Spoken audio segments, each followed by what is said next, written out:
How to check your battery health on Samsung. Hi guys, welcome to our channel. Let's begin. If you want to check your battery health on Samsung, you want to open your Play Store app. Now tap on the search bar and here search for Samsung members. You want to have this application installed on your device. If it is already installed, go ahead and open these Samsung members.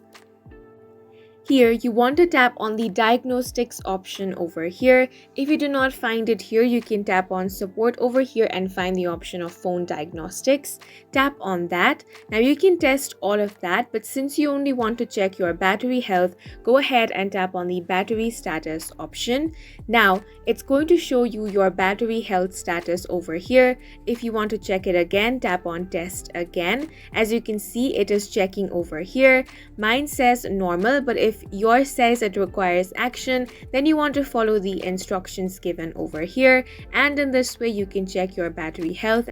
And that's it for this video. If you found it helpful, please make sure to hit the like button and subscribe for more videos like this.